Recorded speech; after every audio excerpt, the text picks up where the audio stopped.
Welcome to What Are You Even Talking About? The podcast where we talk a little bit about everything. I am your host, the Nomothete. Welcome to the show. Talking about the podcast.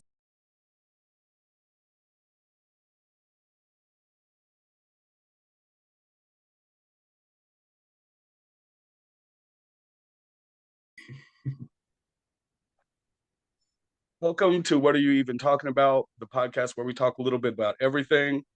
I am Mark, the Nomothete, and my guest today is Rich Spicer, creative coach, artist, thinker, and collaborator. He helps you conjure ideas and find solutions for life, regardless of context or environment.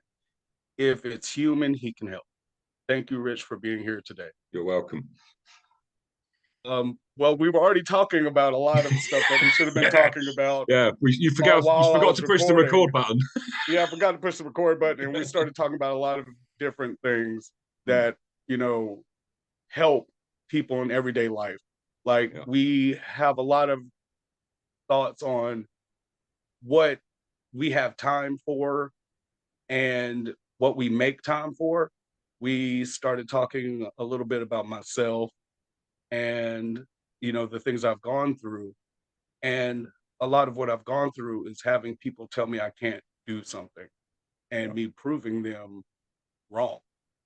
And we all have that ability to prove people wrong, and they will say that you shouldn't care what people think, but caring what people think is a big part of being human. We care what others think because we're not on this planet alone, and so it bothers us and it hurts us when we have to go through these things, but we don't have to. We can know for ourselves what we're doing. We can know for ourselves that we're doing better if we are doing better. Being honest with yourself about the things that you're going through and having the support you need to get through things. So we talked a little bit about that, but I'm gonna go ahead and start asking my first question. Rich, tell us a little bit about yourself and your journey. Well, it's quite I'm 51 now. I'm neurodiverse, autistic, ADHD, complex post-traumatic stress disorder from childhood. I've been an artist all my life, really, and similar to you, was never encouraged, really. Was always, well, you have to get a proper job, you have to do something else, and it's the only thing I've ever wanted to do, really. It's anything. It's hard to kind of articulate that part of yourself that is compelled to do it, despite all of the negativity and all of the naysayers, if you like. You are still compelled to do it. I started when I was 7 years old painting, and I'm still doing it now at 51, despite everything. I mean, it's the one thing. It's like my best friend. And I think you said earlier that it kind of saved your life. It definitely saved my life. The creative act saved my life without question. And if I didn't have it, well, I probably wouldn't be here for sure, I would think. So you know what that's like. Yeah, like a traumatic family environment, very dysfunctional, violent at times. Yes, lots of sexuality and all sorts of stuff that children shouldn't be exposed to. But art and creativity was my sanctuary. It was the place I could go to in my mind. I only got diagnosed later in life with the neurodiversity, so I had all of that going on. And there's emotions that go with autism and ADHD. And in the time that I grew up in the 70s and 80s, especially as a young man, those things were shamed. Emotions weren't things that men had. So you end up spending most of your life masking all of your emotions, all of the reality that's going on in your head, and you feel totally alone in the world, really. And I've knocked technology a lot in my life, especially recently in my writing and stuff. I've had a lot of negative stuff to say about technology and its consequence on humanity. But now, having found out who I truly am with the neurodiversity and all of the reality of that, I can say that technology is a total gift. You know, without it, I wouldn't be talking to you. I wouldn't have made connections with other people in the neurodiverse community and realized that I'm not alone. There are thousands of people out there that have had a similar reality and similar experience. Without the technology, I would have probably spent the rest of my life feeling alone, you know. So it's important to note that technology, despite its despite its fallbacks and despite its negative aspects on us socially, has a lot of good to offer, you know. So yeah, that's there. Yeah, there's a lot of support to gain online. I mean, having this conversation with you, I mean, what a gift, right? I mean, Yeah. You know, Who would have thought back 10 years ago, 20 years ago, that we would be able to talk to anyone in the world and have all of the humans' knowledge in one place, that we could always go to it and find out if something is true or not. exactly. And the way that it's harder to hide things now from the people than it used to be. Like the governments could hide things from their people and they would never know. But now all that stuff is online Yeah, and we can't hide that anymore. yeah. I mean, the And reality has become so abstract, isn't it? It's become kind of no one knows what's true, really. But I use technology to connect with people that share my beliefs, my values, really. You know, whether I'm right or whether I'm wrong, I don't really care. You know, whether people agree with me or disagree with me, I don't really care. I'm finding it's a great way to go and find your tribe, right? To find yeah, your people. You know, and some of my people live in this country and are local, and some of them are all over the world. You know, so it's about you mentioned earlier. I was going to challenge you a little bit about caring about what people think. We do care what people think, but I think it's important to care what the right people think, not what the wrong people think. You know, you have to let those people go, man. You have to recognize that some people just are not your people. You know, even if it's your family. I mean, I've had to let my family go. You know, it's hard. It's hard. I've had to let friends go that I've been friends with for 20, 30 years, you know, because I've realized they're a toxic part of my life and they're not contributing to my well-being. I want to contribute to people's well-being, but, you know, it's a two-way street, isn't it? You know, so and that takes courage, of course. You know? it takes a lot of courage, because I know in my own life it's been hard to sever ties with the people I think I need.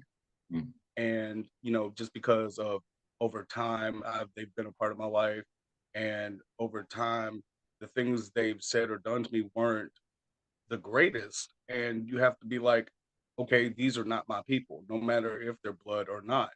Mm. And once you realize that, it makes things easier to find people who are more like you and who will support you and give you the validation we all look for. Mm. And we just can't, we have to do it for ourselves. Mm. Like, we just have to do it for ourselves, because no one else will do it for us.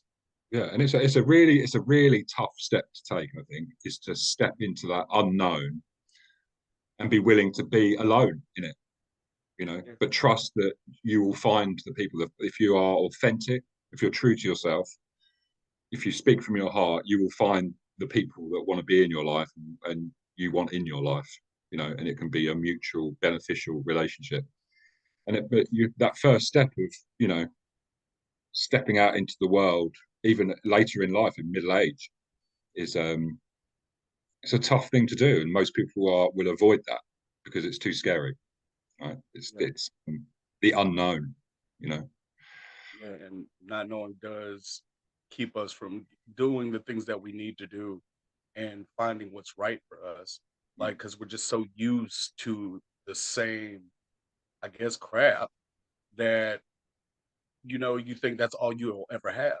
Mm, And over time, you start to believe it more and more, because that's all you're getting. But mm, as soon as you start finding your support system, mm, and as soon as you start finding people who want to be in your life, it makes it a lot easier to get rid of those people that don't. mm. I But mean, while it's a you're alone, question. It's a question of math for me. You know, when I realised so much of my beliefs about myself, self-esteem, you know, self-image, was based on the opinion of such a tiny percentage of the population. Right? yeah, When you think there's like yeah, 8 billion people on the planet, right? and I'm Yeah. basing how I feel about myself on like a tiny fraction of that, and Maybe what 12. they say, or maybe a tiny percentage, 0.01% or something, whatever it is, the people you've met in Yeah. your life, such a tiny proportion. But to base so much importance on the words of that tiny few is just illogical, really. It's obviously irrational, and you just have to kind of get your head around that at some point and think, well, I just need to go out and find my people. Yeah, you just have to see if everyone believes that. That's what I did. I just started going out and finding new people and be like, let's see if they feel the same way that the people around me do. Yeah. And I would be myself, and they would think the opposite. And I'd be like, wait a minute, they don't think the same way. So why do I believe the smaller group when the majority thinks I'm a totally different person and they love me? Yeah, exactly. It's like, Exactly. and then once you realize that, it's like, Yeah. It's why how was deep I those beliefs are, how deep those beliefs are, yeah, right? like, How because ingrained they become, you the fight them negative every stuff. day. Like, Yeah. you'll fight them every day. And like, no matter what good you see coming in, you'll be like, no, that's not true. And you'll be like, why do you think that though? Like, it's showing you that it's true. And I know in my own life, I had a lot of problems with that because people were so negative and like just trying to keep me down. And it's like, why would they do that? And then sometimes you can't think of the why because it'll keep you in that place. Like, because we're always trying to think of, well, why do people treat us like that? It doesn't matter why they treat you like that. That's how they treat you. And I'm quite quiet about it now, Mark, to be honest. I mean, I think maturity helps. I don't know how you feel, but I think maturing a little bit definitely helps. But now when I get negativity from people, I observe them as the negative energy rather than absorbing it and taking it on board for myself. I observe them. I let them own it. That's your stuff, right? That's all of you you're talking about. That's none of that's me. yeah. That's all coming out of your mouth, out of your mind, out of your thought process. Own it. It's not mine. Right. That's kind of in my head. I do that. I don't say that all the time. But See, in my my head, problem is I'll say that. I've gotten to the point where I just say it, and you get a lot of feedback, I guess, when you do that. yeah. It's But not always the best thing to tell it can people. create conflict, I don't want conflict in my life. It definitely creates if that's your conflict. opinion, brother, have your opinion. Have Yeah. your opinion. I don't need the conflict. Yeah, my problem was I would go for the conflict. It must be something Yeah. about my birthday. Like, I'm an Aries, and Oh, yeah. we like to butt heads. Yeah. But I've noticed now, the mature I've gotten, that you can't always have that because people are gonna want to fight as soon as you tell them about themselves. And I don't need that in my life. I No, want a very peaceful life. Like, exactly. I just want the best for me and mine, Yeah. and to know who me and mine are. Yeah. And it's been fun learning about myself. Yeah. And there's empowerment to walking away, right? You feel Yeah. empowered not to go down to their level or to engage in what they want, and just to say, who do I want to be? I want to be peaceful. I want to be calm. I want to be free. I want to feel good about myself, and to have that as your core. It's like a force field, almost like a suit of armor. Yeah. So whatever comes your way, it's like it just rebounds off you, and you're like, that's your stuff. Man. You're living with that. I don't need it. And it lets you know who's there for you and who's not. Exactly. Like, you start to realize, okay, this is not for me. I don't need this in my life. And I can remove it. And that's a big thing that most people don't think about, is they can always remove it. And We all have a lot of people they remove it with anger, right? yeah. They remove it with aggression. You Yeah. remove it with peace and love, right? It's easy. Yeah. You can do that. And it's so easy. Like, that's the thing that people don't realize, that it is so easy to just be like, okay, I'm good, and just move away from it. And like, you don't have to be mad, you don't have to be angry in any type of way. You could just be like, I release this back into the collective, and I will go over here and see if it's different. And you just keep moving in a positive way. Mm. And that positivity will come back to you. Like, you'll be nice to somebody who will treat you wrong, and you'll be like, okay, they treated me wrong. I'm not going to issue them any harm or wrongdoing. I'm just going to remove myself. And next day, you'll find somebody who wants to support you wholeheartedly. And like, it just pops up that way. And I've noticed that in my life where so many people were not trying to help me get to where I wanted to get to, where I would, was working hard toward getting to things. And I would, tell them about it, and they would be like, "You're never going to get that." Like, I used to have people just call me just to tell me I wasn't going to make it doing something. But really, they're talking about themselves. Yeah, and it's like, I don't They understand why. can't do it. They can't do it. Yeah, That's what they're really saying, right? yeah, and it's like, I feel bad because you feel this way, but I have to remove you because that's not going to help me get to where I'm going.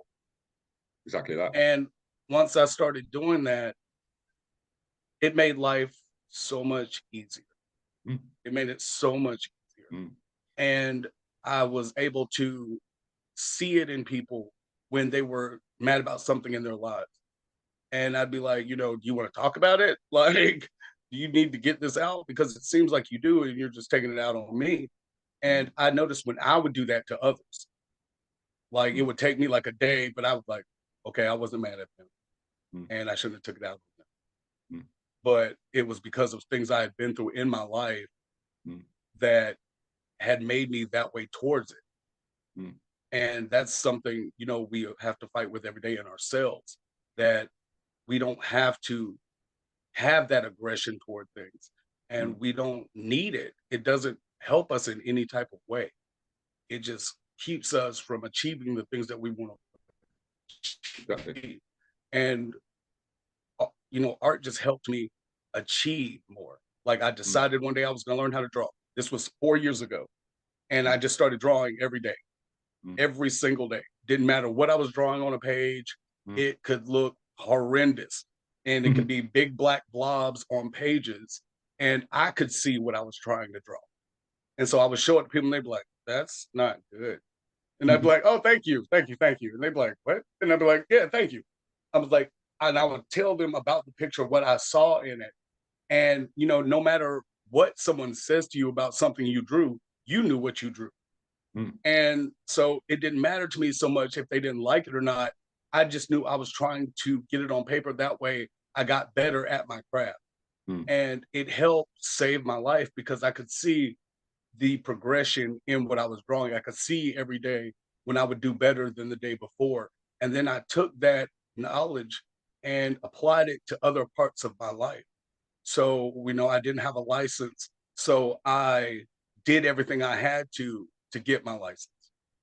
And I wanted to start a life coaching business. So I, put the money towards actually starting the business. I started learning the things I needed to actually do that business.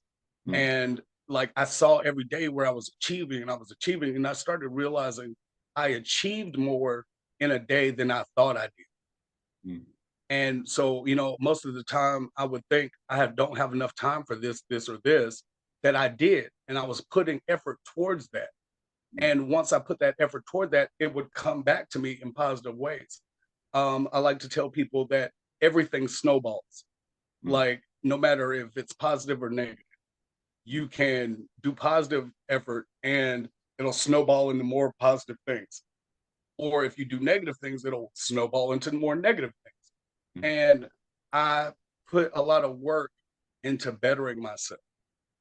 And I put a lot of effort towards that because I wanted a peaceful life and a happy life. So I put I just wondered if you could take a second and just acknowledge that lots of people go through trauma and they go through difficult times in their life, and many of them they never recover, and it leads them down a dark path. It leads them either to they could go to crime or drugs or whatever it is. So I hope you take time to recognize that there is something inside you that has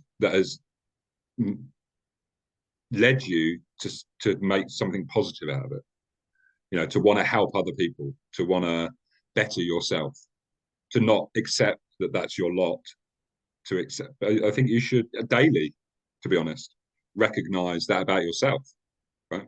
That despite all of it, you are still moving forward. You are still trying to be better and improve and help others and use your experience in a good way. I mean, that is, you should celebrate that every day, my friend.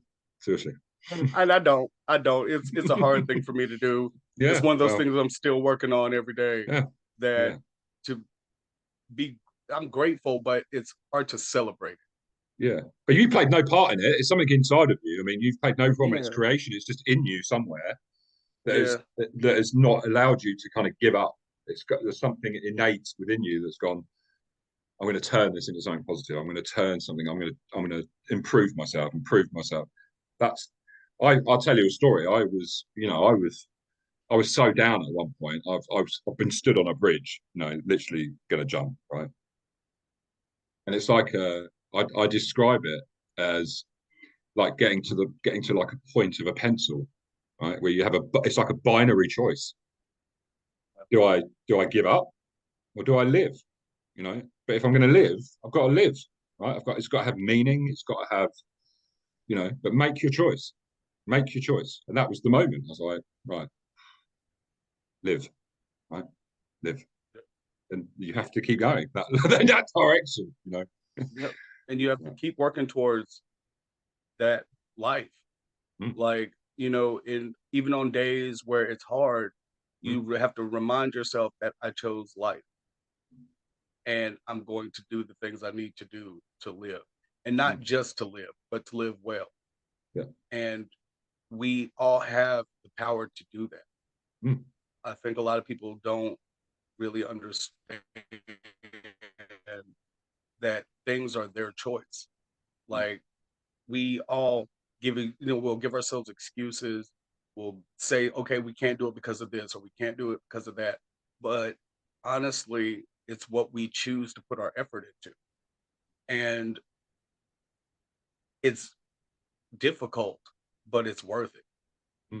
Especially nowadays. I mean, we live in the world of comparison, don't we? Everyone's comparing to what other people have, especially money and status and all of that bullshit that means nothing. I don't know if you saw the longest ever study on human flourishing that was ever conducted, over 100-year period. This study's been taking place.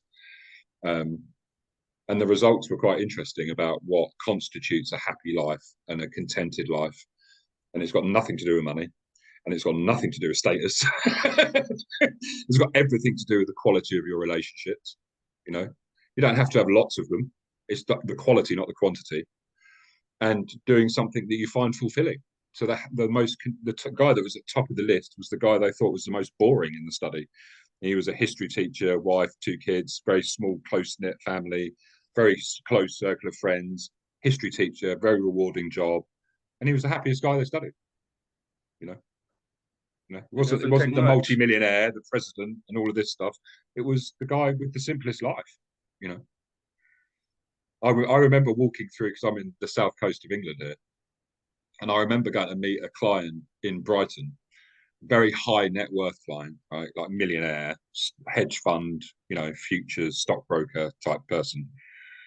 And I happened to walk past a homeless guy, and I always sit and chat to the homeless guys because they're always good value.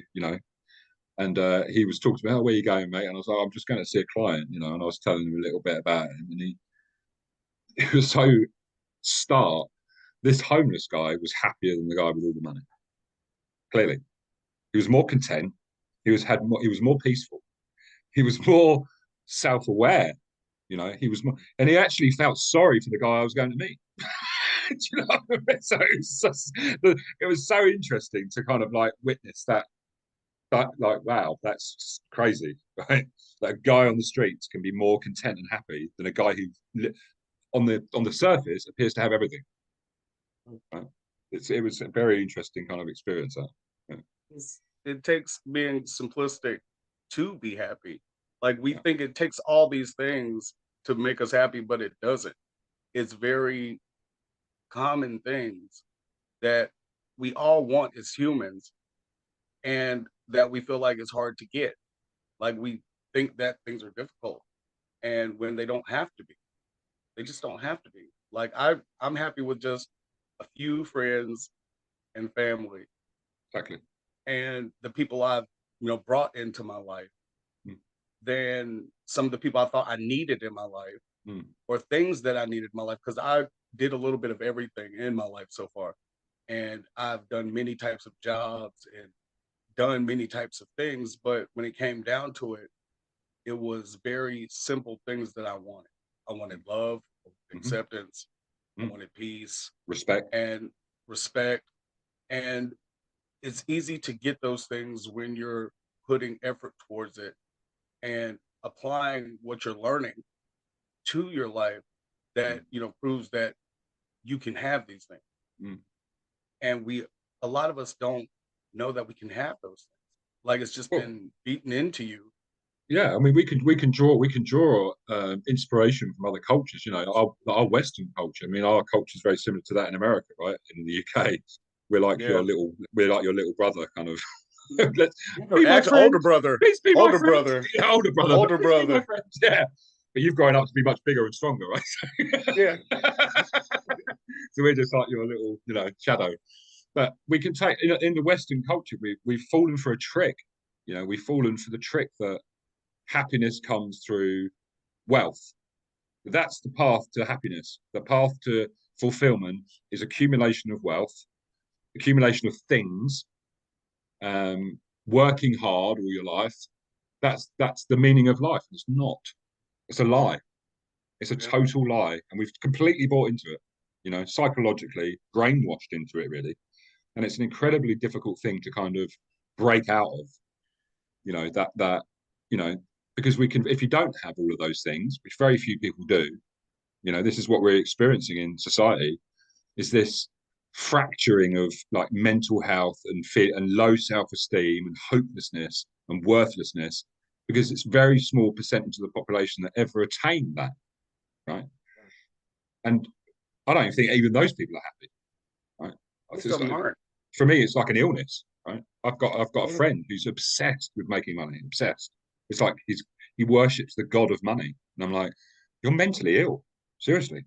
There's no joy in your life. It's always chasing, chasing, chasing, chasing. Never stop and go, oh, look at the flowers, look at the birds singing, all of that kind of beauty all around. I've done.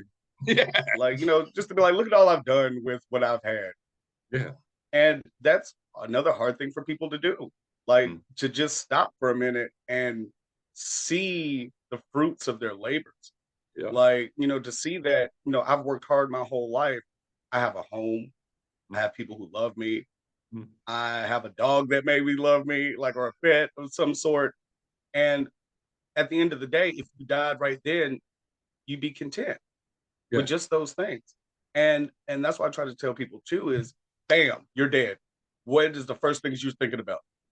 And what I mean is we shouldn't define ourselves by those things. We shouldn't define ourselves by our material gains and whether we have a house or not, or whether we have a car or not, or whether we have. But we should never define ourselves like that. I think it's a mistake, to be honest. I think it's a real mistake. We should define ourselves by our character, how we treat others, how we show up in the world, how loving we are, how what we offer others, rather than what we take from others. So many people revel in the fact that they've managed to trick someone out of money, or they've managed to charge extortionate fees for something, and they celebrate. Yeah. It's nothing to celebrate. It's there's no meaning to that, really, for me. I was just having that thought earlier this week, like literally a few days ago. And I was like, there are people who just take and take and take from me. And I was like, but at the end of the day, I don't treat others that way. I try to give more than I take from people. And as hard as it can be, sometimes it's more fulfilling. You have to have a boundary, right, Mark? Yeah, got to have a boundary. Got to have boundaries, because people will always take if they people can. Take advantage of you, because there is darkness in the world. There is darkness within inside us, and you have to be wary of that. Will allow. Like what we will allow will continue. So if you let people do it, they will definitely do it. And I was thinking about situations I was just having this past week where someone in my life took from me and said they would give it back, and then they didn't, and then they started ignoring me, and it hurt my feelings, and then it made me mad. And once my feelings were hurt, like expressed it, but they're less likely to help now because of how I reacted compared to if I'd have just let it go and let it them do when they were going to do it for me. It would have helped me a lot more. But it just hurt my feelings because I didn't think they would do that. And it's like, but I allowed it to. And if I wouldn't have allowed it to, then it wouldn't bother me so much. But at least you're taking responsibility that you allowed it, right? So yeah, like I had to. Like it was like if I wouldn't have done it, then they couldn't have done it to me. And even though I had the feeling that they were going to do that when I helped, and like I was like, but they must need it. And if they don't, that shows their character, not mine. And had to deal with that. And it stressed me out for a while. And I was mad for a few days. But now I'm just like, it is what it is. I wasn't hurting. So it didn't hurt me as much as it could have. Yeah. And as you're speaking, I'm reminded of one of my favorite quotes. Do you know Viktor Frankl, the Holocaust survivor who wrote Man's Search for Meaning? I always remember this quote. It's between stimulus and response, there is a space, and in that space exists all our freedom, right? Yeah. Which is a beautiful notion, right? Because you think you just have to pause, right? When you get that stimulus of someone wronging you or attacking you or being aggressive towards you, between that stimulus and your response to it is that beautiful space where you can choose all the different options of how you're going to respond. And that's where you get the chance to go, who am I? How do I want to be? What do I want in my life? I don't want conflict. I want peace. So is it best to walk away? Is it best to, and it's that giving yourself that if you can expand that space as big as possible, then you'll be the freest person on earth, right? Yeah. Because you won't let what people do bother you. And it's hard. I know it's been hard in my life so much because I'm used to, or old me used to just not let things go. Like I was very adamant, like my mind just worked that way. I remember the things that people did and I remembered them for a very long time. Yeah. And I'd be so mad for years. Like Michael Jordan, right? Like Michael Jordan. Yeah. Like it was just like be mad for years and they're fine. Yeah. Like they're fine. Yeah. It's the only person that's mad is me. And I couldn't let it go. And I finally started to let things go. And I was so much happier. But I also made my boundaries to where I know I wouldn't let it happen again. Exactly. And that's where a lot of us have to get to, is knowing what our boundary is and how much we can take and not letting it get past that. And if it does come to that point, just relax. I mean, I went through a big, life-changing phase. I did a load of shadow work and all that sort of stuff. And I came to understand a little bit about forgiveness, right? And what it actually is, to be honest. And I've had clients before who have gone through, people have, whether it's a relationship where they've been unfaithful, cheated, and a divorce. And I can't forgive them. I can't forgive them. I can't forgive them. I'm like, do you think they care? Do you think their life is affected at all, whether you forgive them or not? Forgiveness is the gift you give yourself, right? It's not something you give to somebody else. So when I forgave my parents, my family, the weight that just lifted, because you've got to be fair about it. They're fucked up, flawed human beings just like us, with all their psychological issues, with all their trauma from childhood, all their stuff going on. So you can't hold grudges against people for having human reactions, even if they were hurtful towards you, because you don't know what their world is going on in their world. And So to find that kind of forgiveness and love for people that have harmed you is an unbelievably empowering position to be in. Unbelievably empowering, because you are totally in control there. You are in control of all your responses and all of your, and you almost, the moment you do that, it almost rewrites history and the meaning of it all, right? It's like an index card. Everything's kind of rewritten. It's a very strange experience, but deeply kind of empowering. That despite all the pain that you've brought my way, I forgive you because you're just human, and it wasn't intentional, it wasn't deliberate, and I know that you were just in pain. When I get confronted with an angry person, all I see is a person in pain. That's what it is, isn't it? If someone's angry, it's clearly the manifestation of personal pain. That's what it is. So, to have that kind of mindset, it takes a long time and it's quite difficult and it's painful, but I recommend it to everyone, really.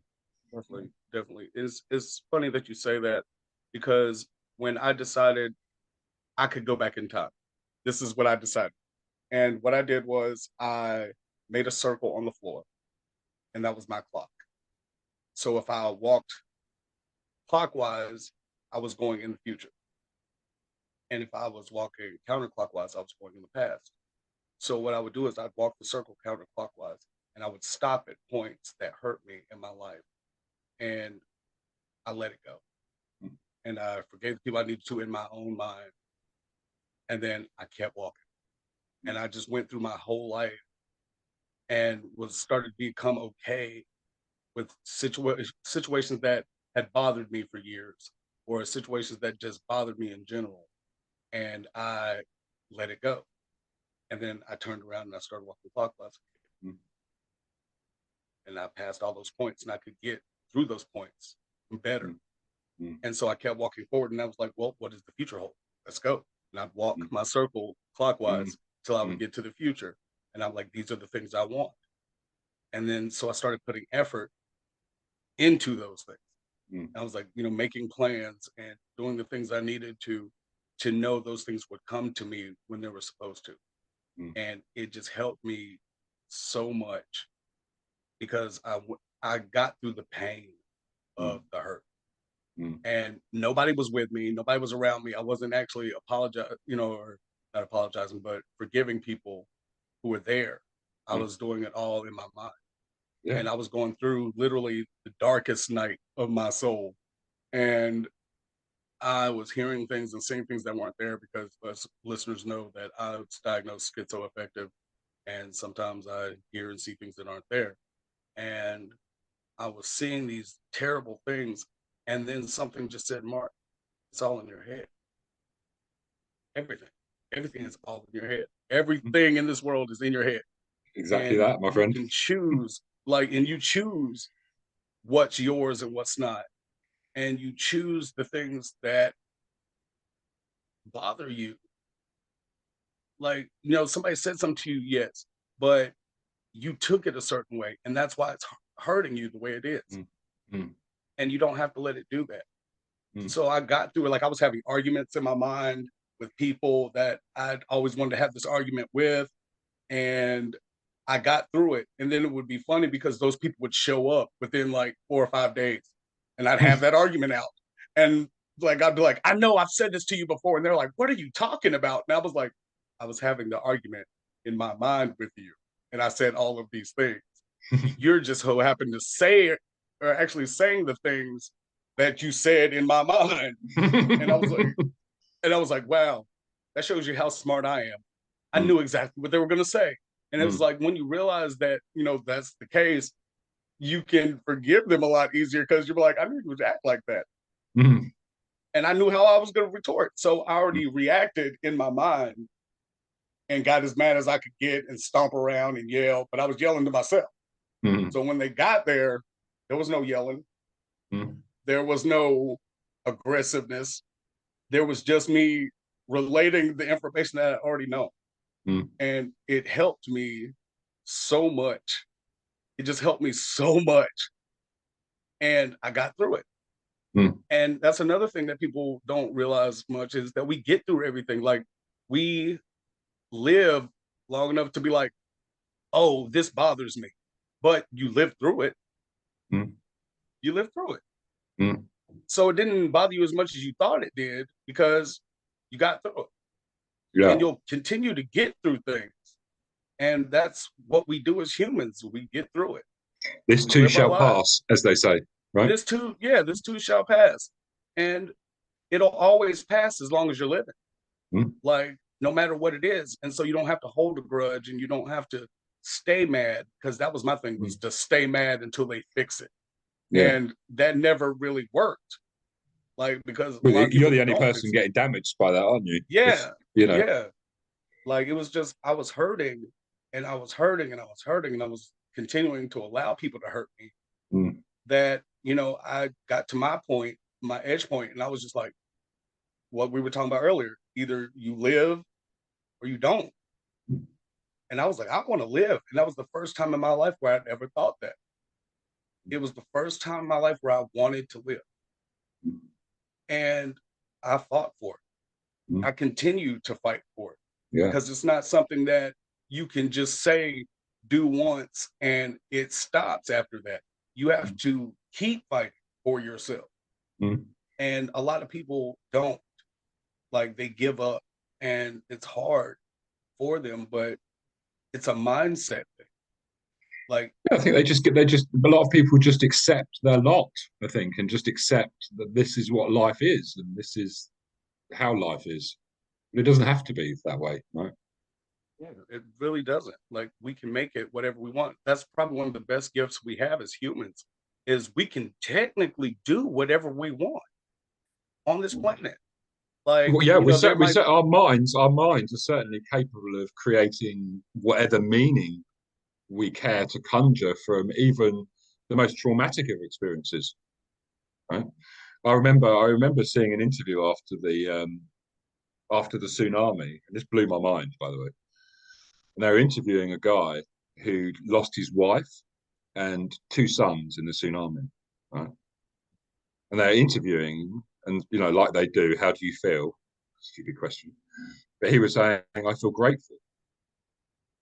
And they were like, you feel grateful? He's like, yeah, because my daughter survived. And that, like, wow. I mean, that is a mindset, right? That is a mindset. A great one. It's like, not to focus on what you've lost, but what you've kept and what you've gained. I mean, how many people can do that in the face of unbearable grief? To actually recognize, I've lost that, but I have this to care for. I still have this. I mean, it blew my mind when I saw that interview. And that's different cultures, I suppose, have that.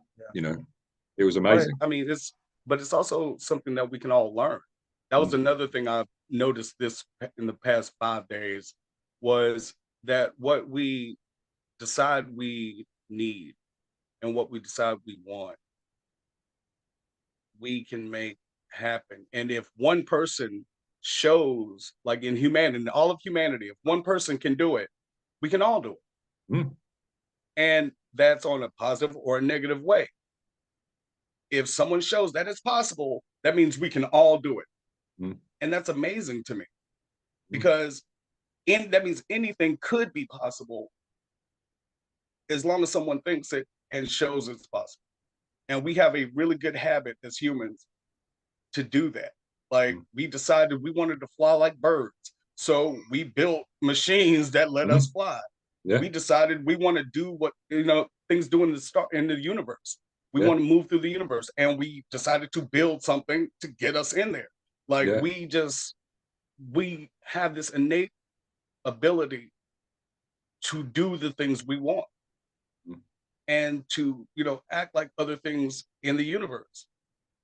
And I wrote a piece called "What's the Greatest Resource on Earth?" and it's the human mind.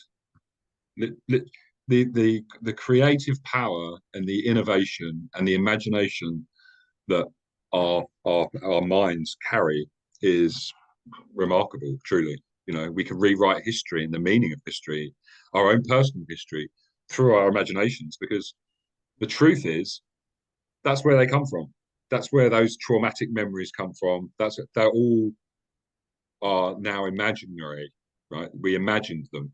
They're all a figment of our imagination and one conjured from nowhere. They're not a true account of events. They are, all the meaning is laid in through our imaginations, and the story we create and the narrative we form about our life and who we are is all an acting of imagination, right? So if you can do that, you can do the opposite. You can imagine it was something else. I'm not saying it to deceive yourself, but the meaning, you know. So I get asked a few times, would you change anything in your life? And I'm like, no, change a thing, because I'm here. I'm here with the knowledge that I have, with the experiences I've had, having a conversation with you, and none of that would be happening if things were different, right? So no matter what's happened to you, I think you can't look back with regret and wish that things were different, because it's a fool's game, right? Because you can't change that apart from the meaning that you attach to it all. I was having a conversation with someone recently about multiverse theory, and I was trying to explain to them what I consider the multiverse is. Every person on this planet. We are the multiverse because every person has choices they can make, and those choices can be anything. And certain people will choose to do those things when you did. And you can see where they went in their, life with those choices. And because of that, we are the multiverse as a people. And that's how we learn, because everybody can do whatever they want. So that's always choices that could be similar to yours, but they dove this way with it. And they decided to try this. That didn't work, so they tried this. And you can see the different choices throughout humanity. And that in itself is a multiverse. A lot of people think that it's where, we all have the possibility of living infinite outcomes, but we all do it at the same time. And that's humanity. That's what we do. That's our multiverse, is the fact that we all have the same choices, and we can all pick whatever choices we want to create different lives and different choices that we make. And, we all have the same choices we can make in life when it comes to living, and we can make it whatever we want it to be. And because we can make it where we want it to be, it's our multiverse. Yeah, I mean, I'm actually in the process of doing something quite, stepping outside of my comfort zone. So I'm about to, in the next couple of weeks, go to Northern Ireland, and I'm going to help design and build like a commune for people that are struggling in life. So there's amazing people that have bought this farm, and they've invited me there as an artist to come and design and visualize this commune they want to build for people that have nowhere to go, that are lost, essentially, that just want to come and be part of the community, help run it and manage it, and have somewhere safe to be, like a sanctuary, basically. So that's going to be quite an interesting project. Amazing. Yeah. Like, so, I mean, and but I kind of manifested it, I kind of manifested it. My friends reminded me, and they went, "You manifested that?" And I'm like, "What do you mean?" It was like, well, 2 months ago, we were sat with you talking, and you were going, "I wish somewhere existed where people could just turn up and just be loved and just contribute and not have to worry about money and paying their bills. And, there's people that are just disenfranchised with society or don't feel like they fit in anywhere. They wish they had somewhere to go where they could just be part of something and feel good about themselves and not have to worry and have peace." You said you had that conversation with us a month ago, and now you're going to build one. I'm like, wow, that's actually true. It's amazing when you can realize that your manifestation actually came through. Yeah. And you're just like, oh, wow, that's how it works. That works. Yeah. That's a bit mad. Like that's how it was when I was manifesting. I was like, I want to go to school. I want to go to school. I want to go to school. Yeah. And every time I would try, something would happen, keep me from doing it. And I was upset about it. It bothered me so bad, and I just kept being upset about it, but I kept trying for it. I kept working towards it. And then I finally was just like, I'm going to let it go in my mind, and I'm not going to stress about it. And literally like 2 weeks to 3 weeks later, an ad popped up on my computer that said, "Do you want a degree in psychology? Try for this school." And I applied to the school and got in, and they were like, "You manifested that. You said you were going to go to school. You kept saying you were going to go to school, and it happened." And like I decided I wanted to do the podcast, and I was like, I haven't been making the right type of videos to have my podcast the way I wanted, but I kept making videos, and finally, a thing popped up in my email, and it was like, "Do you need guests for your podcast?" And I was like, "Well, yes, I do." And like I was like, wow, it just popped up, and it felt good to see the fruits of my labor or the manifestation work. Yeah. And just I've got a theory about manifestation as well. I mean, I don't think it would work if you just went, "I want to win the lottery," or "I want to win." Yeah. You know, I think it has to come from a place of like deep core value alignment, really, and like love almost. You know, love for other people and love for yourself, and like a deep, you know, this it has to be very congruent with your values in terms of what you're manifesting, like deep core stuff. I think that's where it comes from. And anything outside of that, you know, it's going to be some people. It can't be a place of greed. It can't be from a place of wanting more for yourself. You know, I want a bigger house. I mean, that's not going to happen, man.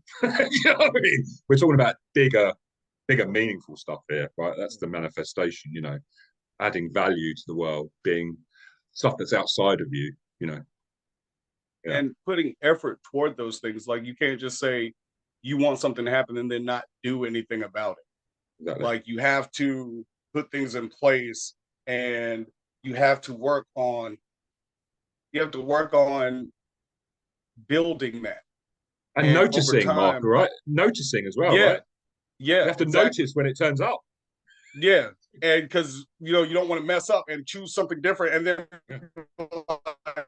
I still want this. And be like, well, you had the choice and then you just took a different way. Like, why'd you do that? It's like, oh, and I've had that moment too. And like, it's just the feeling of seeing your manifestation come to fruition is amazing. And it shows that you can keep going.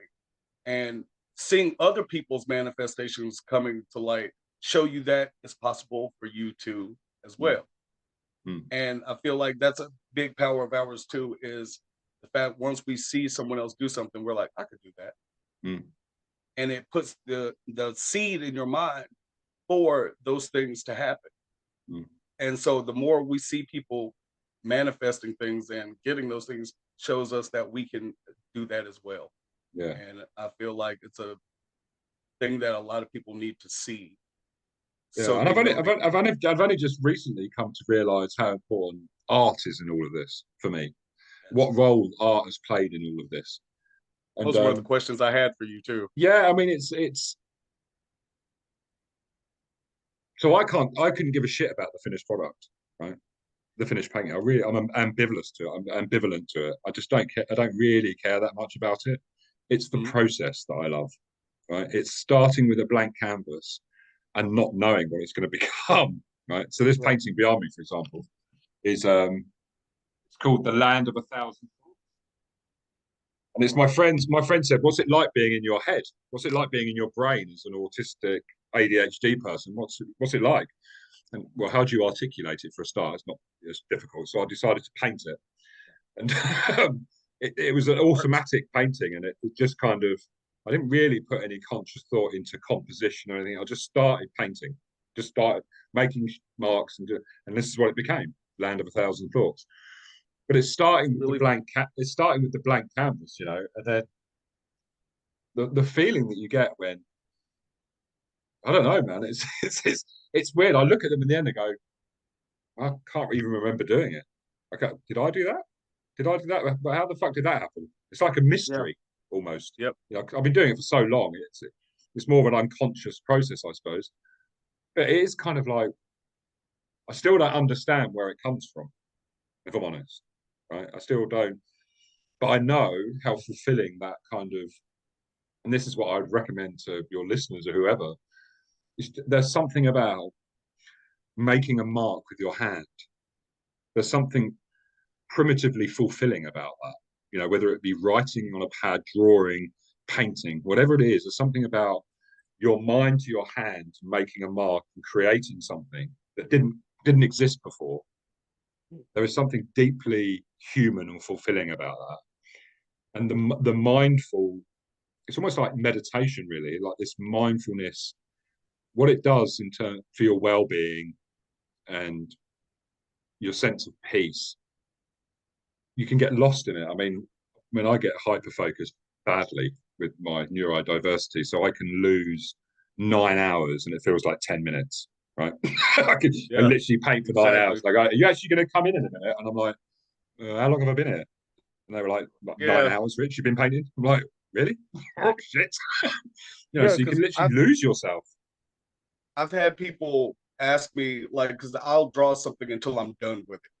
Like, that's my thing, is I draw until I feel like it's finished. And that way I don't have to come back to it. But I do that and I'll sit there for hours. And I won't realize that it's been hours. I just know that I was into what I was doing. And, that's finding your flow state. And once you find that, like, you can literally sit there for hours and not even realize it. And I'll realize I'm always in like some contorted like situation where I've been sitting like a weird way or standing up, like holding my arm up for not even realize I've been holding my arm up for 3 hours and be like, I'm in so much pain. And like, you've been sitting like that for hours, man. What do you expect? I'm like, oh, why did y'all let me do that? I've had painting injuries, I've had to have cortisone injections in my shoulder, from painting for so long, having my arm up in the air. I mean, I hurt it snowboarding. So, but yeah, having my arm up, so that's like, who gets painting injuries? I mean, that's absurd. And it's funny because a lot of people do.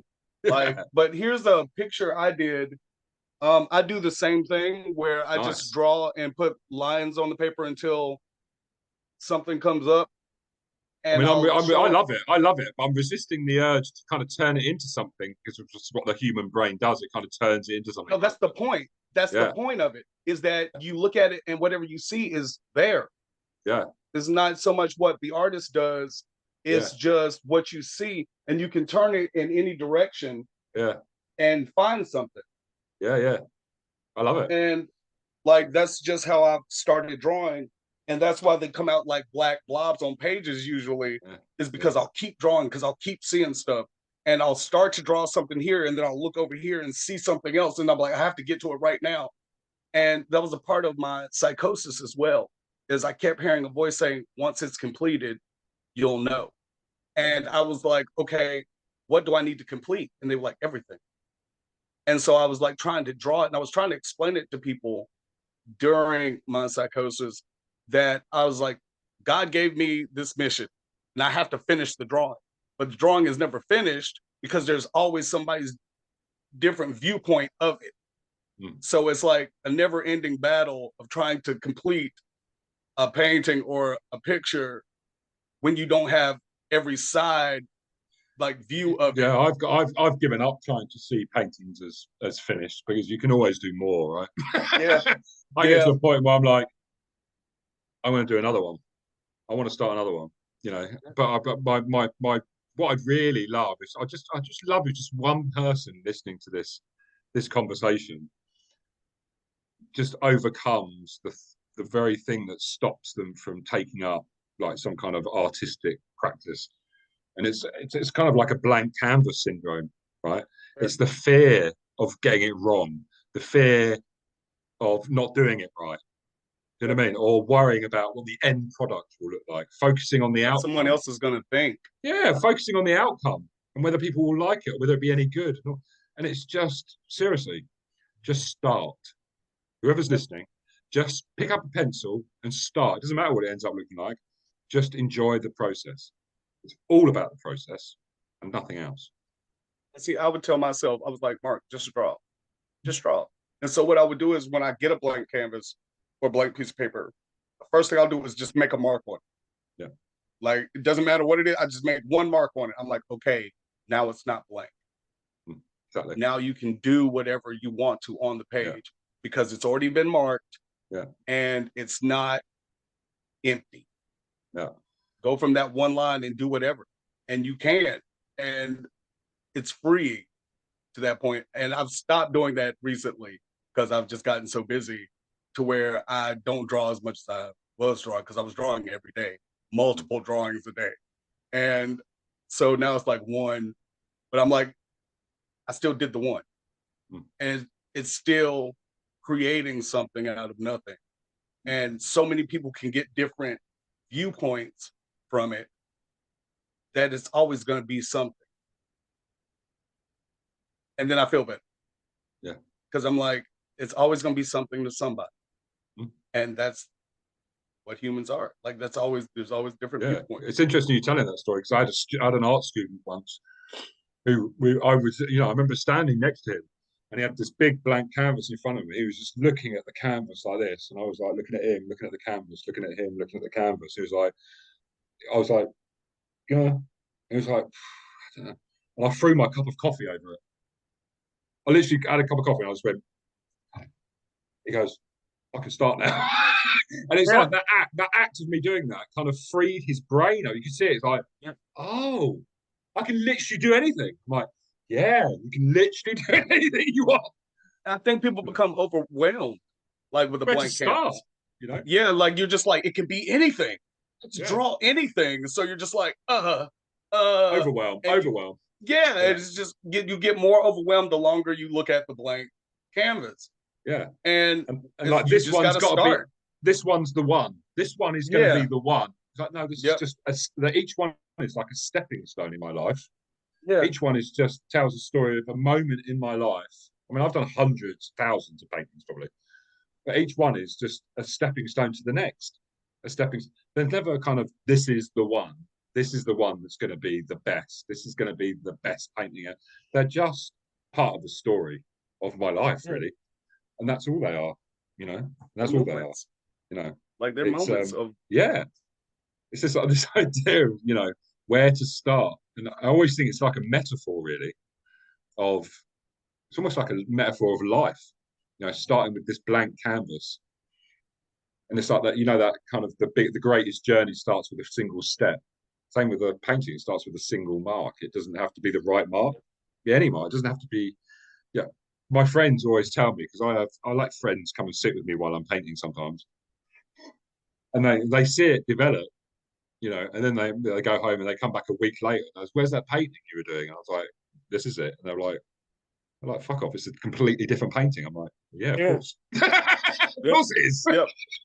What did you expect? Can be anything, and I love doing that too. Is showing them pictures before I'm done with them, and then showing them once I've done like 2 days of work on it. And it coming out to entirely different situations. And you're just like, I never thought it was going to go that way. Yeah. And it's a beautiful thing, right? Yeah. You're just like, that's cool. And like, I do that with a lot of my abstract work, because I spend a lot of time doing comic books, like comic book character portraits. And like, I've done that. And my friends and family will be like, when are you going to do another abstract? And I'm like, really? Y'all were the ones that told me I shouldn't do abstracts because y'all didn't understand what it was. And they're like, but now that we've seen them, it's cool how they change depending on how you look at it. I was like, ain't that life? That's how life is. I think it's an inevitable evolution for an artist. I think I started, learning to draw like academically, very accurately, architecture, portraits, learning all of the foundations, right? And I think I might be right in saying this. I think it's Rodin that said, painting's really easy when you don't know how, but really hard when you do, right? It is. You have to unlearn it. It wasn't until I started learning about art, like in a educational setting, like where I was taking online classes about art, that it became hard for me to draw stuff. Like, because everyone, when I first started, I was drawing hands all the time. And I had enough people look at me and say, it's really hard to draw hands. It's really hard to draw hands. And people kept saying that. And the more they said that, the more I was like, I don't know about these hands. And I was like, I didn't have that problem in the beginning. And it was just, it's amazing. The more I learned about it, the harder it got. And I felt like it should have been the opposite way, because I didn't know anything about art. Like, I didn't start drawing as a kid. I started drawing 5 years ago. And, you know, I'm 39 now. So, you know, 5 years ago is nothing compared to most artists. And I was drawing things I never thought I was possible in the beginning. And people would, you know, talk about my art. They were like, it's a lot like Basquiat's art. And I was like, who is that? I had no idea who that was. And so I looked up his art and it was very similar. But, you know, the longer I drew and the more I learned about it, the harder it got. I understand completely that statement, because I've had a harder time drawing now than I did when I was drawing every day. And because I didn't care what was on the page then. And, you know, it wasn't like, what am I going to draw? It was just like, draw. And I would just draw whatever came up. And then I'd be like, see, I'm done. And people would be like, oh, that's really nice. And I'd be like, yeah. Now it's, I need to draw something that looks like this. Yeah. And I have to draw something that looks like something else that somebody else has drawn. And it's become so much more difficult. It's amazing how it's a completely different skill set, obviously. I mean, but I'm thinking, you know, I learned all of the technical stuff, and I've learned all of that. I did a degree in art, did all of, but then you get to the point of going, well, who am I? How do I show myself on this in the painting rather than just rely on technique and knowledge? How do I? And it's almost like you have to let go of all of that and return to this kind of naive and trust that all of that knowledge is unconsciously going to come out, right? And it's a long road to get to, but it's very worth it. Just to trust how the brain works, how the unconscious competence that you've gained over years of practice is going to be there when you need it, right? How unconsciously you're going to create the composition so it makes sense. How your color and your tone and your depth is all going to happen at an unconscious level because of all of the times you've done it, right? It's a long journey, right? Yeah, it's not going to happen just straight away. You see, and that's my problem, because I'm very impatient, and I will, as long as I'm drawing something from reference, I can make it look like the reference. It's not until I put a reference away and I'm trying to draw it from memory that it doesn't come out looking like I want it to, but it's my style of something. And I had to realize that and be like, Mark, just because it doesn't look exactly like what you're trying to draw doesn't make it bad, you know, worse or good. It just makes it what you drew.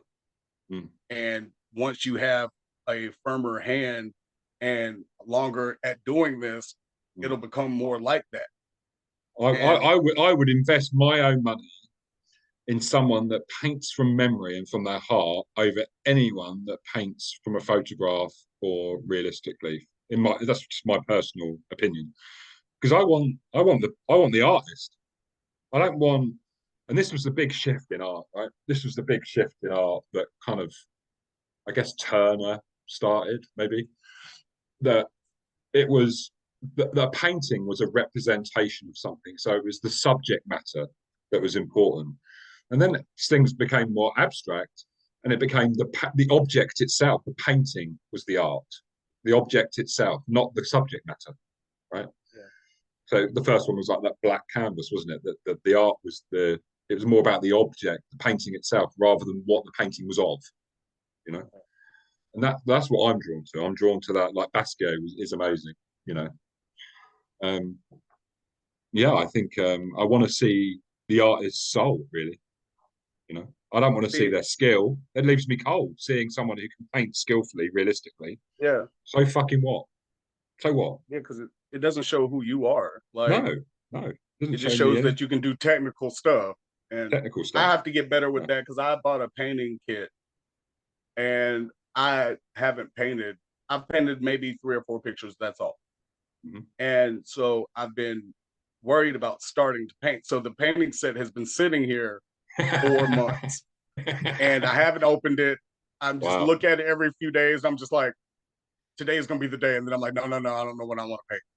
And have you worked out why that is? No. And I feel like that's a bigger problem in my life. And I'm like, I have to work through this, because that's always a problem. It's the same thing like with the blank sheet, and it's just like a blank canvas. It's I have to make that mark first on the paper. First, I have to get the paint out and be like, okay, I'm actually gonna paint. Because I look at it, it's a box set and it's huge. It's about like this big. And it's acrylic paints. A friend of mine gave me like 100 things of paint. And so it's not that I don't have the paint. And it's not that I don't have the canvas. It's one, I don't want to dirty up the canvas. Wow. And I'm like, you have to get through that, Mark. You have to get through that. Yeah. And I'm like, today's the Throw day. a cup of coffee over it. Throw a cup of coffee over it. Yeah, It works. I'm gonna have to, because it's sitting there and I'm like, paint's gonna go bad. Paint's gonna go bad. And I'm just like, I can't. And like I've noticed that's a problem in my life. And that's something I have to work on, is I have a problem, and I usually don't have a problem starting things. It's the end that gets me. I don't ever want things to end. Yeah, and well, so you've just demonstrated, that this is why language is so important, right? And the language that we use on ourselves. And I say to clients, if you believe you can't and you believe you can, you're absolutely right. Yeah. Right? Yeah. So you just said, It's I true. can't. It's true. So all the time you keep saying I can't, you're never going to. It's yeah. And I try, and I work hard on my wording. My accountability buddy, like that's something me and her talk about, is the wording I use. And I was like, but if I don't say it this way, I won't have much to say. And she was like, exactly. I was like, honey. And that showed me a lot about my own life, is the way I say things will become true.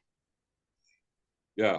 And there's tricks you can learn, So there's I studied hypnotherapy. So there's things people need to realize, that the unconscious mind doesn't process negatives. It doesn't process the negative. So for example, if you tell a child, or if you say to yourself, don't smoke, for example, right? Your unconscious mind isn't registering the don't part of that sentence. It's only recognizing the subject matter, which is smoke. So you're gonna smoke, right? And these are the tricks you can. It's true, So if you ever notice how you tell a kid, don't make a mess, don't do that, and what do? They make a mess. First thing they go do is make a mess, because the subject matter is mess, right? The subject matter is mess. So you have to frame things and question things in the right way. If you put a don't, if you focus on the things you don't want to do, and that's how the sentence is framed, you're going to do them, because you don't process the negative. Your brain doesn't recognize it. Right? Mind's blown. Yeah. So if you say to yourself, be healthy, you're going to give up smoking, right? That's what you should say to yourself. Remove smoking from the subject matter completely, and focus on what the outcome is, to be healthy, right? And then giving up smoking becomes a lot easier, because smoking isn't the area of focusing on. Nouns are a powerful thing. Who knew? Yeah, man. And my accountability buddy had said something very similar, and my mind was blown then too. It's just like, I don't know. It's the way I've always said things. And I've realized now how negative they can be, and not on purpose. It's just what you've learned over time. And you get over time, you just do that. And it's hard to realize it when you're doing it. Yeah. But we should work on that every day, because it can stop you from doing so much. Oh yeah, and growing your self-awareness on the voice in your head is crucial, right? Especially as an artist, because you can. Oh God, I've lost. Fuck me, the things I've said to myself during paintings. Each painting is a journey in itself, in terms of a psychological journey almost.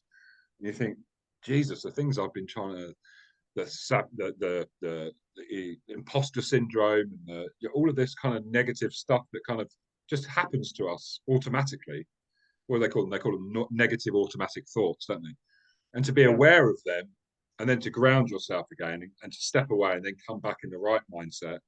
But it happens all the way through the painting and the process, and it's like wading through a swamp sometimes, like a psychological swamp. It's but all of that makes the painting, all of that makes the artwork, and all of it makes it what it is. And you shouldn't try and remove any of it, because it's all part of it. That's what makes it human. And see, I've noticed with myself, And now that you say that, I'm noticing it, because like I will start to draw something and I'll have 5 lines on the paper. I'm like, it doesn't look like I want it to look. And they're like, there's only 5 lines on the Well, paper. you made the fucking narcs, mate. Yeah, it was like, and it's like, but you did it. And it was like, but it doesn't look right. And it's like, but you can change it. Yeah. And you're like, no, I can't. And it's like, but you can though. You did it. Like, you're the one that did the whole thing. So you can change it. And I'd be like, exactly. Oh, now just, oh. And it was like, there's literally 5 lines on the paper. Yeah, it's just lines that just connect and like away. And I'm like, nope, that's not it. And they're like, how do you know when there's no picture there yet? And I'm like, I can just tell already. And it's like, you're stopping yourself. You're limiting yourself right now. It's again, like I said, it's focusing on the outcome. Yeah. You got to let that shit go. It will be what it will be, right? You got to always the process, always not the outcome. Never the outcome. You can't get ahead of yourself. And see, but in the beginning was not a problem. Like, I never had the thought of what it's going to look like in the end. I was like, I'm going to draw this. And I would draw that. And it wasn't until I learned more and more and more that I was like, what's it going to be? Now it's got to be this. And so when it doesn't come out looking exactly like I want, I'll be like, nope, just rip it up. And they're like, you didn't even give it time to manifest into anything. And I was like, that's something that we have to learn about ourselves, because, you know, that'll show what you'll do in another aspect of your life. And I feel like all the things we learn can be used on many aspects of our lives. So like knowing the fact that I'm limiting myself in this drawing shows I probably limit myself in other ways just because of the way I'm speaking. Or like just because of the way I do things, I could be limiting myself the same exact way like I do in painting or drawing. And, you know, once you realize that this is something you do over the span of your life in many different outcomes, that you can start to fix that and learn how to work with that in a better way. And so like this last 2 weeks have just been eye-opening for me, because I'm noticing even when I don't think I'm being negative, I can be. Like, I'm telling my mind that I am in no certain way. And I'm just like, gosh, I stopped myself from doing so much. And it just shows me how I became the person that I am. And I've always been a person of no nonsense and very just strict about things. And most of it has come from what I've spoken into existence. And like that means something to me, because, you know, in the Bible, it says, you know, we speak things into existence. And it's true. Like, we literally can stop ourselves from doing something from something that we tell ourselves, or that, you know, we hear. It holds this power over the things that we do. And I don't think people realize how much that impacts ourselves. Because I have friends of mine who will be like, I can't do this, can't do that. And I'm like, stop telling yourself you can't. Stop telling yourself that you can't, because you could. Or just say you're absolutely right, because they are. Yeah, I'm like, as long, until you do it, then you won't do it. Yeah. And like, it's just something we have to work on. And if we all work on it, things could get a lot better. Yeah, I think you're right. I think a lot of people just don't realize how powerful that internal voice is, you know, or even aware that it's there. Because they think it's them. Yeah. Because they'll be like, that's me. And I'm like, no, you're listening. You're the one listening. So you're hearing these things in your head, but that means you're hearing them come from somewhere else. That's the thing. That's how the universe started. Bang, and stuff was there. Same thing with the mind is, you'll think up all sorts of stuff that aren't you. Yeah. Like, it's a thing that you can literally program yourself to do, is be like, that's not me, when you have a certain thought. And, you know, for the longest time, I thought everything I thought was me, which hurt me in ways, because I was like, I can never think something like that. No, you can think anything. Anything can pop up in your mind. And you choose what is you. And until you have that power of, you know, knowing that you can choose that. You're the slave to that. It's always seemed, you know, as you grow your awareness, you learn more about how we operate and how our minds work. It always seems quite cruel to me, how humans develop, because the theory is that, you know, our values and our beliefs about ourselves and the world are formed around 6 years old, right, which is very young, and we carry those through all of our life, right? And it always seems quite sad, almost. And I certainly felt that to myself when I realized that all of the things that were holding me back, all of the beliefs I had about myself, I created when I was a child, when I knew nothing about the world. I knew nothing. I had no knowledge. I knew nothing about the world, but yet I've carried these as true throughout my whole life. When I was a child, I knew nothing about the world.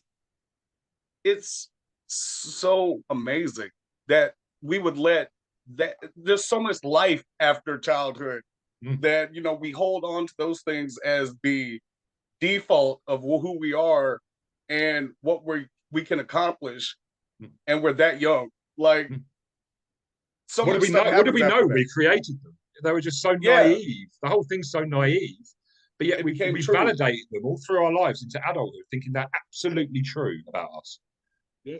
And you wouldn't believe what a child tells you. A 6-year-old would tell you about the world. Oh, you would. Nobody would. Like, it's like when I'm talking to my children, like, there's certain things they say, I'm just like, and I leave it at that. It's like, would you take advice as an adult from a 6-year-old? No, you fucking wouldn't. You'd be mad. Yeah. If you told anyone you did it, they would definitely put you somewhere that you couldn't get out of because you were like, you're listening to a 6-year-old dude? Exactly. Come on, man. Like, yeah, that's what we do to ourselves. You know what I mean? Yeah. I've never thought about it like that. That is true. Yeah. We literally get all of these beliefs in our head around 6 or 7 years old. Yeah. And just take them. Yeah. Believe them as gospel. We believe them as gospel. Yeah. This is fundamentally true. Oh. Yeah. Gosh, we suck as people. But the beauty is when we wake up from it, it's like, fucking hell, you know. And it's like, I've been listening to like I was saying, I was thinking about what you said earlier about, you know, about being negative, and people that are listening, I think it's really important that you don't chastise yourself for having negative thoughts. That you don't beat yourself up, because again, that's just you're just burying yourself when you do that. You just got to be curious about why you have those thoughts. Just be more curious about who you are, what's going on up there, and just don't be so harsh on yourself, because there's a tendency that we can double impact it, right? We can go, not only am I thinking negative, but I'm an idiot for thinking negative. Yeah, so now, you're just beating yourself up about being negative, and you just, that does just happen. You're just like, gosh, I'm so stupid. Yeah, I'm stupid for being stupid. This sucks. And then look how stupid I am. I'm so stupid for being stupid. Now I'm gonna be mad and stupid. Like, you know what I mean? Like, so yeah, it's literally how we think about things, and we have to be able to establish the difference. And I feel like a lot of people now more than ever need to establish that difference, because we are believing everything that comes to mind, and that's not how thinking should be. Everything's a choice in our mind. So we can choose the things that hold value to us and who we become and who we are. It's just something we all need to work on, and we can all get better at. That's the thing that people, need to realize too, is we can always get better. I think we never arrive at a destination. I think it's a lifelong journey until we die. I don't think you ever get to a point where you arrive somewhere. Right? There's always the next thing you can, There's always something that you can do next. Yeah. And that's a power of humans. Like, there's always something we can do. Yeah. We don't realize our power. And okay, before I let you go, there's a question. I found it on another YouTube channel. And what they do is they ask a question from the previous guest. Okay. And the guest doesn't know who the next guest is. So they just come up with a question to ask the next guest. And I didn't do that at the beginning because we were already in mid conversation. So I'm going to do that now. And the last question was, if you could choose any race to be from fantasy and fiction, who would you choose? Oh, I would choose the Na'vi from Avatar. Yeah, Yeah, that's a man. good one. Oh, they're in touch with the earth, aren't they? They're in touch with the nature of their. They respect the life of their planet, and you know, there's or a Jedi maybe. That's a good one. Yeah, but even the things Jedi that are have their things. in touch with that nature energy stuff. You know, that's. You know, I want to sound like some fucking soppy hippie, you know, because I'm not. But it's just there's something very beautiful about those films. You know, the Avatar films. You know, there's something deeply, you know, although they're not controlling their planet, they are part of their planet. They're part of it, you know. They are part of it, not separate. That's where humans go wrong, isn't it? We are separate from the nature of our planet, and we build cities that are and towns and environments that are in conflict with nature rather than in harmony with it. You know, and I'll probably be them. Yeah, that's quite cool, especially when they fuck the humans off.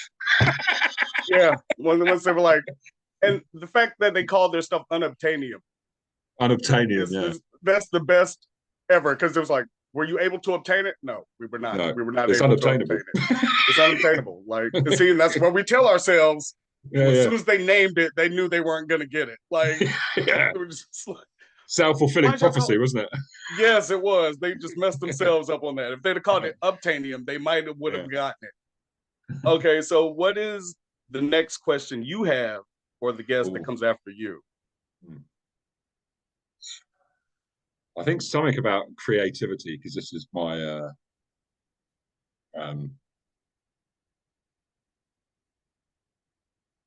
okay, what is the put me on the spot here, Mark. Hey, that's the point. That's the point. I love this question.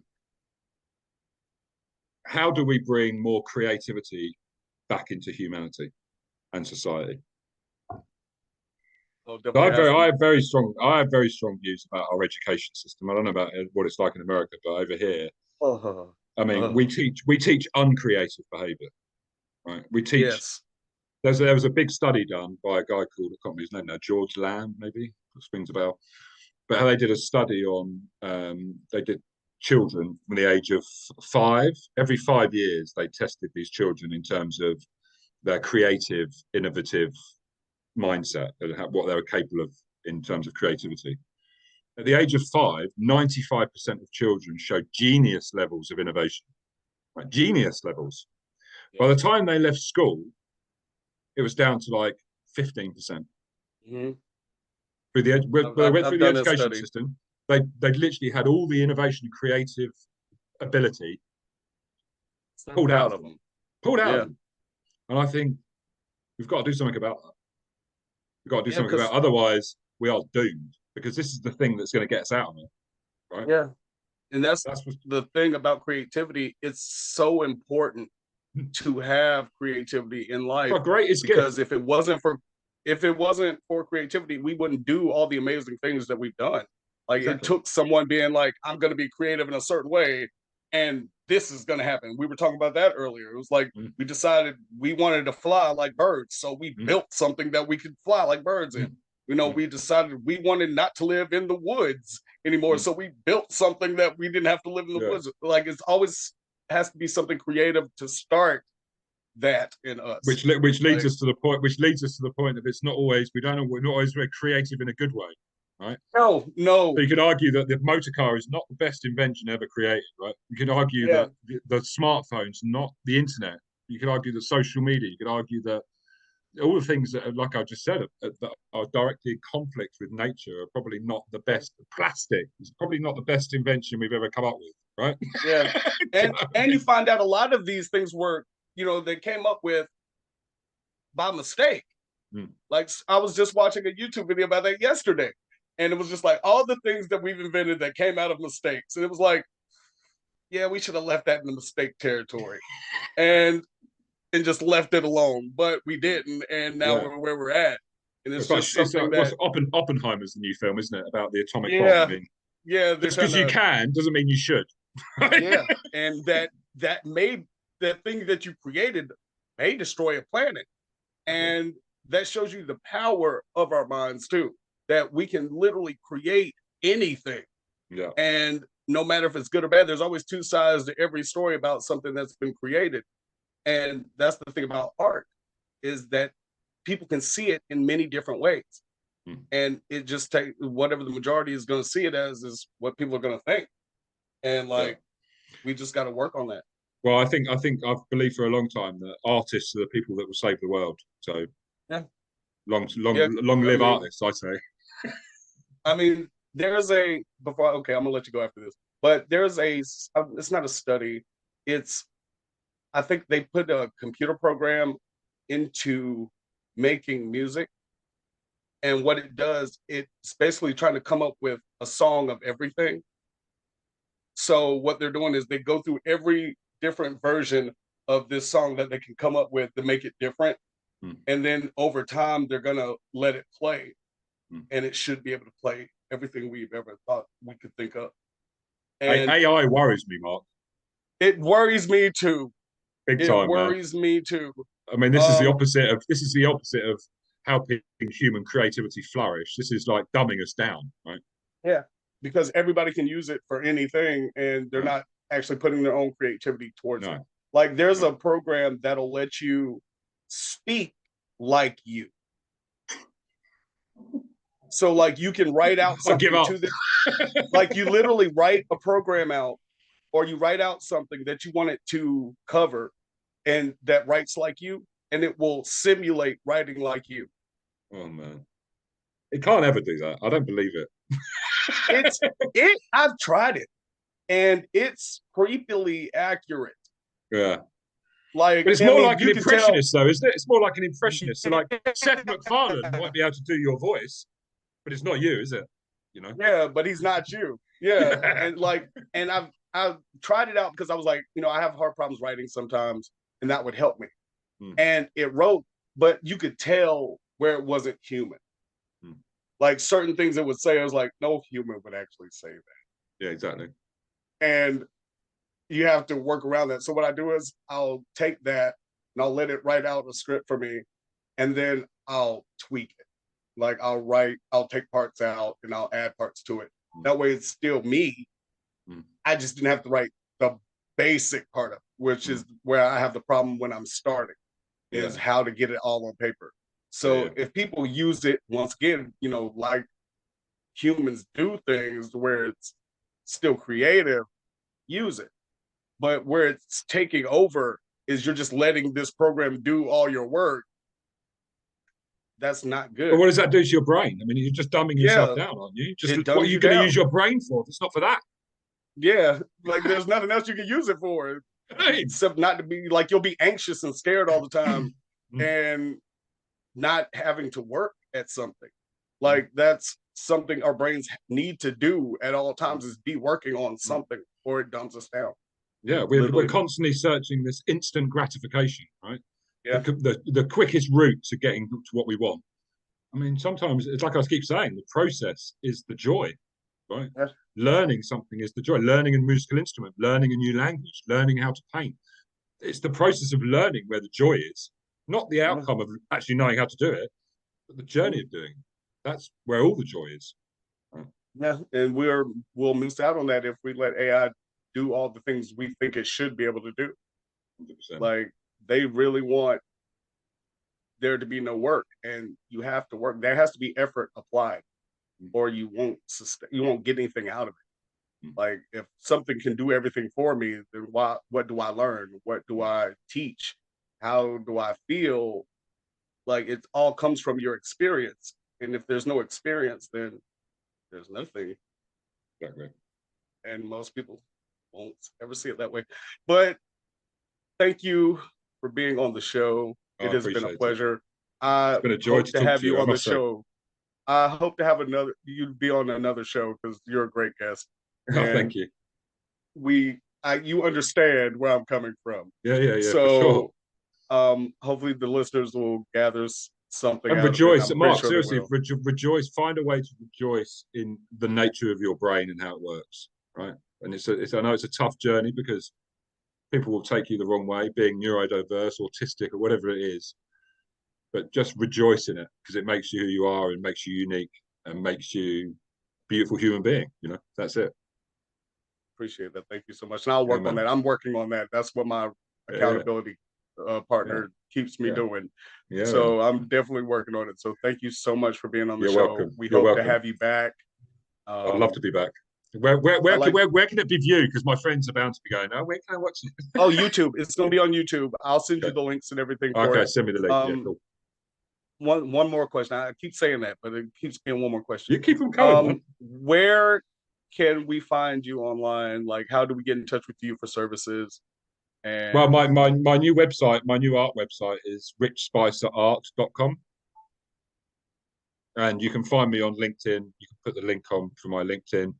I'm going to do a new coaching website. I've had about 20 probably since I've been coaching for the last 10 years. So I've probably had about. Makes me feel better about mine. Yeah. Everyone keeps changing their website. So I don't have a niche for coaching. So I guess I'd call myself like an existential coach. Yeah. So the meaning of life and human stuff. That's where that's my bag. That's what my name means on YouTube. The Nomothete or the Nomothete. It's a person who learns everything. Like it's universal laws and man's law and just all the laws that make up everything and how we can use them to apply it to our own lives. Exactly that. Beautiful, man.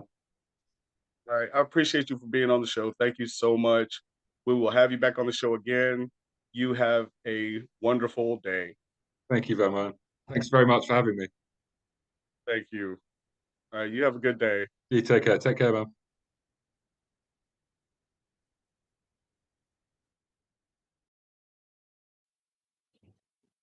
So that's the end of today's show. I want to thank my guests for bringing us some much needed knowledge.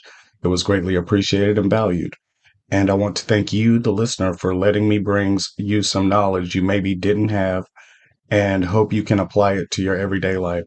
Please remember to like, share, comment, because I love hearing what you guys think, and every like helps out the channel. And if you haven't done so, please subscribe to the channel. It really helps me help bring better quality videos to you. Thank you for letting me be a part of your day or night. You guys are amazing. Thank you for today. Thank you for yesterday. Thank you for tomorrow. Always remember to question your reality, and at every end, there is a beginning. Thank you for tuning in to What Are You Even Talking About? I'm your host, M. Lyons, the Nomothete, and take care till next time.